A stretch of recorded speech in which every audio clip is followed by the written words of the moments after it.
Katte கட்டலாதே. Hello all, welcome to the course Fluid Mechanics and Machinery. இந்த வீடியோவில் Pelton wheel turbine அதோட components அதுக்கு ரெஸ்பெக்டிவான வெலாசிட்டி ட்ரையாங்கிள் இதை பற்றிலாம் பார்ப்போம். So first Pelton wheel turbine எந்த கிளாஸிஃபிகேஷனில் வரும் அப்படின்னா, it is a tangential flow turbine and also it is an impulse turbine. Impulse turbine அப்படின்னா இதில் இருக்கக்கூடிய இன்லெட் எனர்ஜி வந்து கைனடிக் எனர்ஜி மட்டும்தான் இருக்கும். டேஞ்சென்ஷியல் ஃப்ளோ அப்படின்னா டேஞ்சென்ஷியல் டைரக்ஷனில் இருக்கும். ஸோ அப்படி இருந்துச்சு அப்படின்னா it comes under tangential flow impulse turbine. And இதில் இருக்கக்கூடிய எனர்ஜி அவைலபிள் வந்து it is kinetic energy only and it is used for high head application. High head application அப்படின்னா வாட்டரோட குவான்டிட்டி ஆர் வாட்டரோட லெவல் வந்து அதிகமாக இருக்கும். ஒரு ஹைட்டான இடத்துல வந்து வாட்டர் இருந்துச்சு அப்படின்னா அந்த இடத்துல இருந்து நம்ம வாட்டரை கீழே கொண்டு வரும்போது ஹையர் கைனடிக் எனர்ஜியில் கீழே வரும். ஸோ அப்படி இருக்கக்கூடிய அப்ளிகேஷன்ஸில் you can use this Pelton wheel turbine. And main பார்ட்ஸ்ன்னு பார்த்தா we have a nozzle and flow regulating arrangement இருக்குது. அப்புறம் runner, buckets, casing and braking jet இதெல்லாம் சேர்ந்தது தான் வந்து Pelton wheel turbine. So nozzle அப்படிங்கிறது இதுதான் வந்து nozzle. So here you can see a nozzle. இந்த நாசில் என்ன பண்ணும் அப்படின்னா இங்கேருந்து வரக்கூடிய ஃப்ளூயிடோட ப்ரெஷரை குறைச்சி அதை வந்து கைனடிக் எனர்ஜியாக கன்வெர்ட் பண்ணும். ப்ரெஷர் எனர்ஜி மற்ற எல்லா ஃபார்ம்ஸ் ஆஃப் எனர்ஜியும் என்ன பண்ணும் அப்படின்னா அதை வந்து கைனடிக் எனர்ஜியாக கன்வெர்ட் பண்ணும், அதாவது ஹையர் வெலாசிட்டியாக கன்வெர்ட் பண்ணும். ஸோ ஏரியா அங்கே டிக்ரீஸ் ஆக நமக்கு வெலாசிட்டி இன்க்ரீஸ் ஆகிட்டே இருக்கும். ஸோ அதுதான் அந்த நாசிலோட மெயின் ரோல். இது போக we have a flow regulating arrangement. So இதுதான் வந்து flow regulating arrangement. You can see a spear. இந்த வீலை ரொட்டேட் பண்ணும்போது என்ன ஆகும்னா இந்த spear front and back move ஆகிட்டு இருக்கும். ஸோ சப்போஸ் நமக்கு வந்து ஜெட் ஆஃப் வாட்டர் நம்ம வந்து குறைக்கணும், இல்லை இது ஃபுல்லாக ஸ்டாப் பண்ணணும் அப்படின்னா இந்த வீலை ரொட்டேட் பண்ணும்போது இந்த ஸ்பியர் வந்து இதில் போய் கம்ப்ளீட்டாக லாக் பண்ணிடும். ஸோ அப்படி லாக் பண்ணிச்சுன்னா வாட்டர் ஃப்ளோ ஆகாது. இல்லை வாட்டரோட லெவல் அதிகப்படுத்தணும் அப்படின்னா அகைன் வீலை நம்ம ரிவர்ஸில் சுற்றும் போது இது பின்னாடியே வந்துடும்.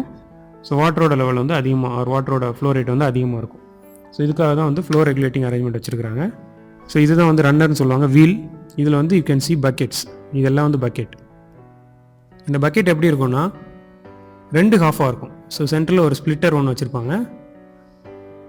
எக்ஸாக்டாக நம்மளோட ஃப்ளூயிட் அந்த ஜெட் வந்து இந்த ஸ்ப்ளிட்டரில் தான் ஹிட் ஆகும். ஸோ அப்படி படும்போது என்ன ஆகும்னா ரெண்டு பக்கம் அப்படி ஸ்ப்ளிட் ஆகி போயிடும். ஸோ அதுக்காக தான் அந்த ஸ்ப்ளிட்டர் வச்சுருக்குறாங்க. இதில் ஃபோர்ஸ் இம்பேக்ட் ஆகும்போது கண்டினியூஸாக இது வந்து ரொட்டேட் ஆகிட்டே இருக்கும். இது ரொட்டேட் ஆகும்போது அவுட்புட் ஷாஃப்ட் மூலியமாக நம்ம வந்து பவரை ப்ரொடியூஸ் பண்ணிக்கலாம்.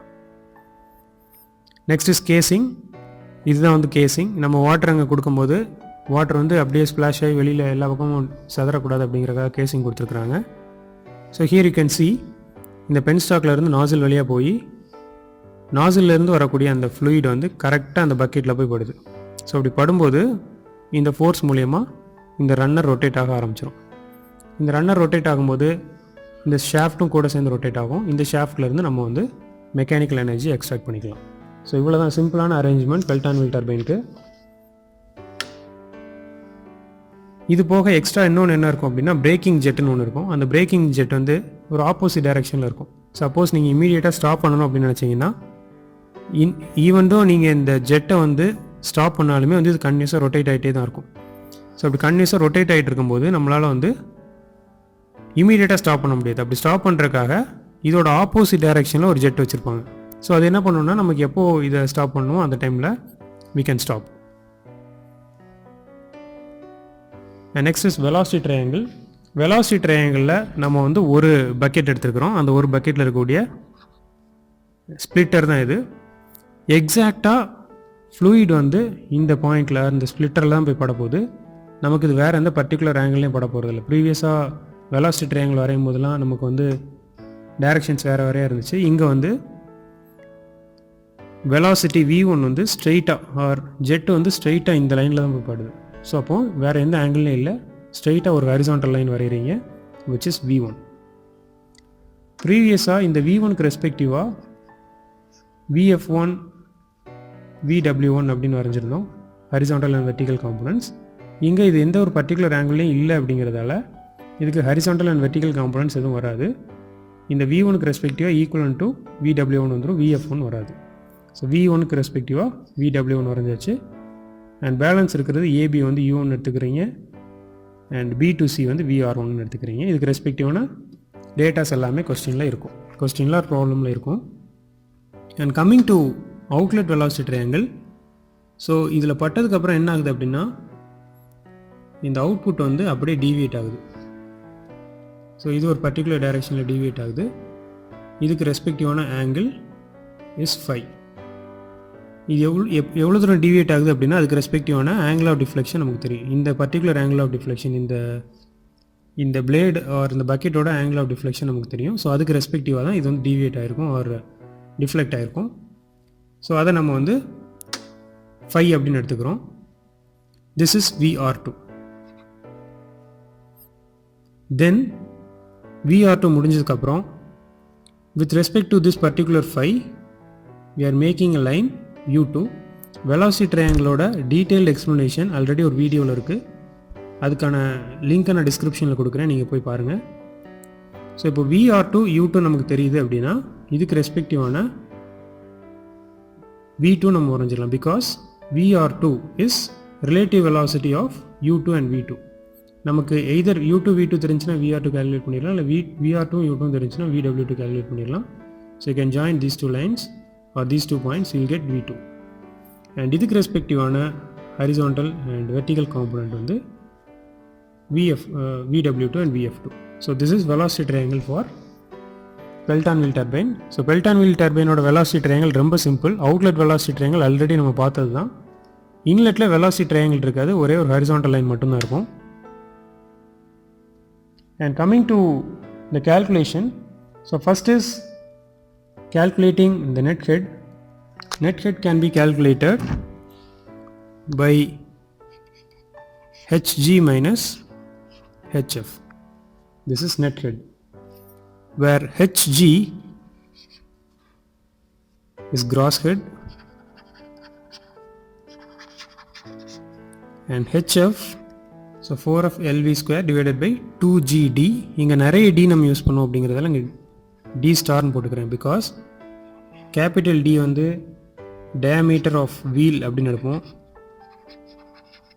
ஸ்மால் d வந்து diameter of jetன்னு எடுப்போம்.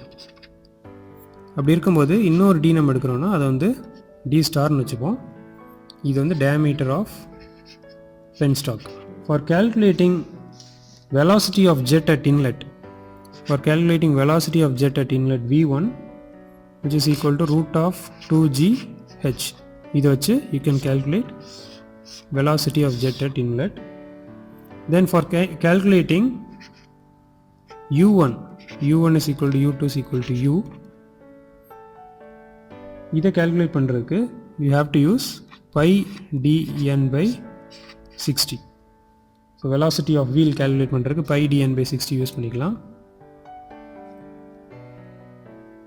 And then from inlet velocity triangle we can calculate VR1 as V1 minus U1, which is equal to V1 minus U. இதெல்லாம் velocity triangle வச்சு நம்ம மென்ஷன் பண்ணக்கூடியது. VW1 is equal to V1. inlet triangle மூலியமாக பார்த்தா alpha is equal to 0 degree and theta is equal to 0 degree. So whenever you are supposed to solve problems related to turbines or pumps, you have to draw velocity triangle. அதை வரைஞ்சிட்டு அதுக்கு ரெஸ்பெக்டிவாக தான் நீங்கள் வந்து மற்ற datas எல்லாமே போடணும். This is by inlet triangle. And by outlet triangle we have VR2 is equal to VR1 and VW2 is equal to VR2 cos phi minus U2. So இது எல்லாமே வந்து mathematical expressions. Then for calculating force exerted by jet of water in the direction of motion, so நம்ம இப்போ calculate பண்ண போகிறது Fx. இதுக்குவே நம்ம முன்னாடியே நிறைய எக்ஸ்பிரஷன்ஸ் பார்த்துட்டோம், which is equal to rho a v1 vw1 plus vw2. இதில் ப்ளஸ் ஆர் மைனஸ் VW2 அப்படின்னு இருக்கும். அது ப்ளஸ் ஏன் வருது மைனஸ் ஏன் வருது அப்படின்னா நம்ம முன்னாடியே பார்த்தாச்சு. ஸோ இது ஏன் இப்போ இங்கே ப்ளஸ் போட்டிருக்கிறோம் அப்படின்னா பீட்டாங்கிறது acute angle, and here we have made a small modification. இங்கே நம்ம யூஸ் பண்ணியிருக்கிறது rho a v1 அப்படின்னு யூஸ் பண்ணியிருக்கிறோம். ப்ரீவியஸாக rho a vr1 use பண்ணியிருந்திருப்போம்.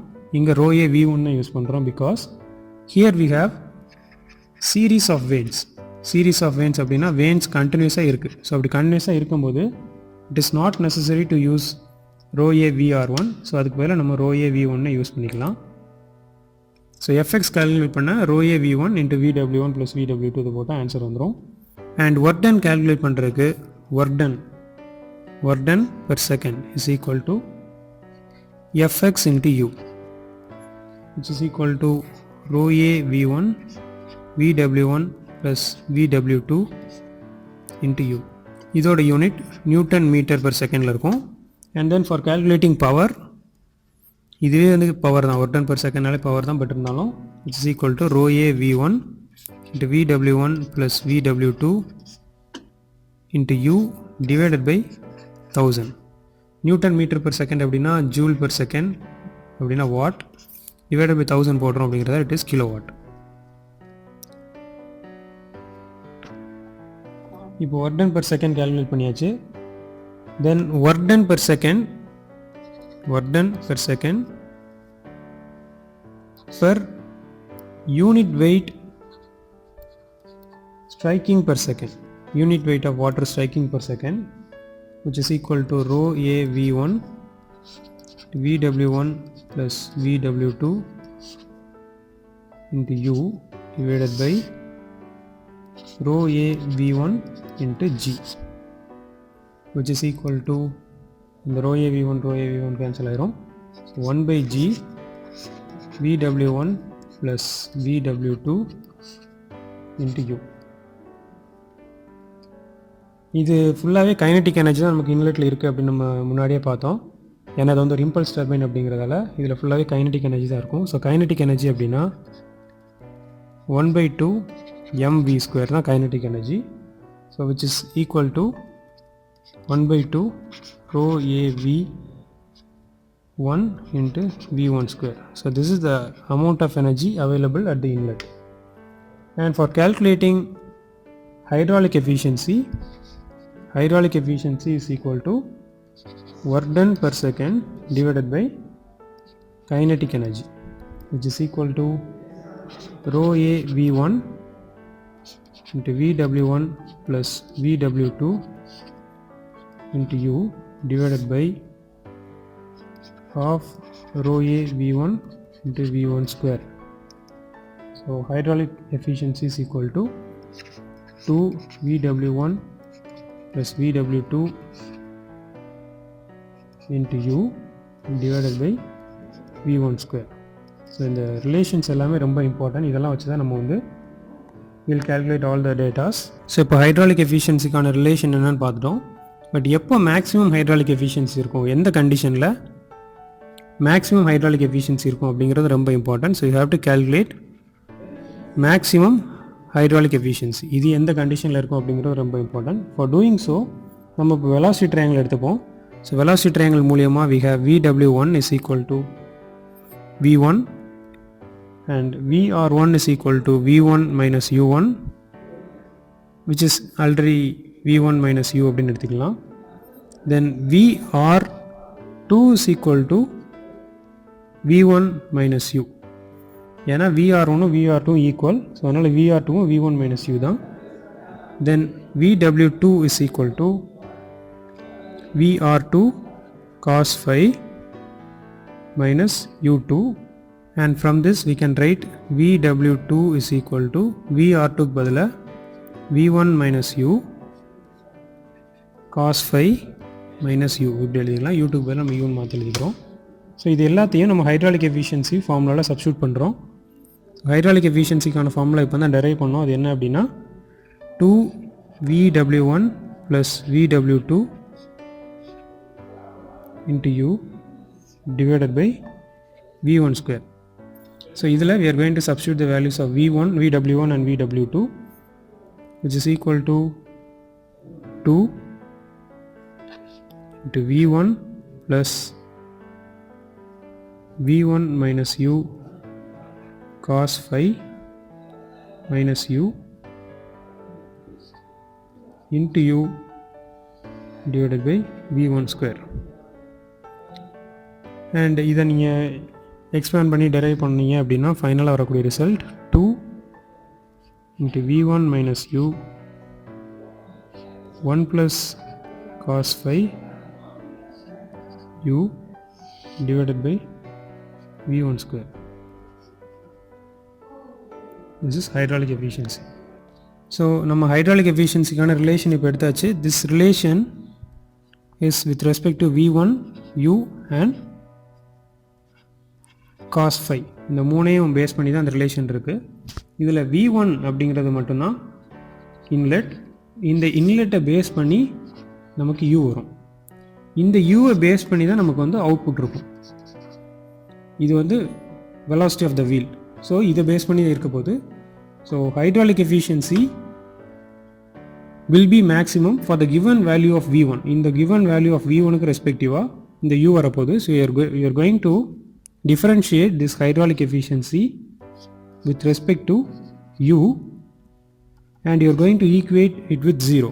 So இப்படி நீங்கள் பண்ணீங்கன்னா you will get a relationship for u. So இது எப்படி நம்ம பண்ணுவோம். So d by du of 2u into v1 minus u into 1 plus cos phi divided by v1 square is equal to 0. So நம்ம hydraulic efficiency கான equation we are going to differentiate with respect to u which is equal to இதில் constant terms எதெல்லாம் இருக்குன்னா 1 plus cos phi divided by v1 square into d by du of 2u v1 minus 2u square is equal to 0. இந்த term எல்லாத்தையும் நம்ம வெளியில் கொண்டு போயிடலாம். Right hand side கொண்டு போய் இது கேன்சல் ஆயிரும். And differentiating this will give you 2v1 minus 4u which is equal to 0 and u is equal to v1 by 2. So this is an important expression.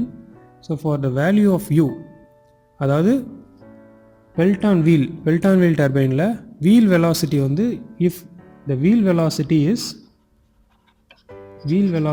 is half of jet velocity இப்படி இருந்துச்சு அப்படின்னா you'll get maximum efficiency or maximum hydraulic efficiency. So அப்போ maximum hydraulic efficiency வேணும்னா you can replace wheel velocity u by v1 by 2 which is equal to 2 v1 minus v1 by 2 into 1 plus cos phi into v1 divided by 2 divided by v1 square. And இதை நம்ம derive பண்ணி கொண்டு வந்தால் ஃபைனலான expression 1 plus cos phi divided by 2 which is maximum hydraulic efficiency. So we have derived an expression for hydraulic efficiency, we have derived an expression for work done, power and maximum hydraulic efficiency. Then there are some important points to be remembered. Pelton wheel turbine ஒரு சில இம்பார்ட்டன்டான relations R points இருக்குது. அதையும் நம்ம ஞாபகம் வச்சுக்கணும். எல்லா டைமும் அதெல்லாம் கொடுத்துருக்க மாட்டாங்க. So velocity of jet at inlet வேணும் அப்படின்னா v1 is equal to cv into root of 2gh where cv is coefficient of velocity which may be around 0.98 or 0.99. Second, velocity of wheel க்கு u is equal to phi into root of 2gh where phi is speed ratio. So where you can also use pi dn by 60 அதுவும் use பண்ணலாம். இல்லை head இருக்குது அப்படின்னா ஹெட்டுக்கு speed ratio இருக்குது அப்படின்னா you can use phi into root of 2gh. இந்த speed ரேஷியோக்கான value வந்து 0.43லேருந்து 0.48க்குள்ளே இருக்கும். தென் ஆங்கிள் ஆஃப் டிஃப்ளெக்ஷன் ஒருவேளை கொஸ்டினில் கொடுக்கல அப்படின்னா you can take it as 165 degree. Mean diameter or pitch diameter D of Pelton வீலோட டயாமீட்டர் கேல்குலேட் பண்ணுறதுக்கு you can use u is equal to pi dn by 60. u தெரிஞ்சிச்சு அப்படின்னா you can use this formula. And next is jet ratio which is denoted by m which is the ratio between capital D and small d. Capital D அப்படிங்கிறது pitch diameter and small d ங்கிறது jet diameter. இதை வச்சு you can calculate. In most of the cases it is around 12. And number of buckets calculate பண்ண z is equal to 15 plus d divided by 2d where d is again முன்னாடியே பார்த்தது தான். இந்த கேஸில் 15 plus 0.5 அப்படிங்கிற மாதிரி வரும். நம்பர் ஆஃப் ஜெட்ஸ் கேல்குலேட் பண்ணுறதுக்கு it is obtained by dividing the total rate of flow through the turbine by the rate of flow of water through a single jet. So எவ்வளோ ஃப்ளோ ரேட் வந்து அந்த டர்பைன்லேருந்து வெளியில் போகுது அப்படிங்கிறது நமக்கு தெரியணும். ஒரு ஜெட்லேருந்து எவ்வளோ ஃப்ளோ இருக்குன்னு தெரியணும். ஸோ ஒரு ஜெட்லேருந்து இப்போ எக்ஸாம்பிளுக்கு 10 கிலோகிராம் பெர் செகண்ட் போகுது அண்ட் ஒரு டர்பைன்லேருந்து 100 கிலோகிராம் பெர் செகண்ட் போகணும் அப்படின்னா இது ரெண்டையும் டிவைட் பண்ணும்போது you'll get 10. So 10 is number of jets. So this is all about Pelton wheel turbine. Pelton wheel டர்பைனோட காம்பனன்ட்ஸ் என்னென்னு பார்த்தோம் அண்ட் அதுக்கு ரெஸ்பெக்டிவான வெலாசிட்டி ட்ரையாங்கிள் பார்த்தோம். வெலாசிட்டி ட்ரையாங்கிளில் இன்லெட் வெலாசிட்டி ட்ரையாங்கிள் எப்படி இருக்கும், அவுட்லெட் எப்படி இருக்கும் அப்படின்னு பார்த்தோம். And then we have derived an expression for power output, then hydraulic efficiency and maximum hydraulic efficiency. எந்த கண்டிஷனில் மேக்ஸிமம் ஹைட்ராலிக் எஃபிஷியன்சி வரும்னு பார்த்தோம். அதாவது வீலோட வெலாசிட்டி வந்து if it is half of the jet velocity அப்படின்னா we can expect maximum hydraulic efficiency. And there are few points to be remembered in Pelton wheel turbine, அதையும் பற்றி பார்த்தோம். நெக்ஸ்ட் வீடியோவில் Pelton wheel turbine வச்சு ஒரு சில problems நம்ம solve பண்ணுவோம். தேங்க்யூ ஃபார் வாட்சிங்.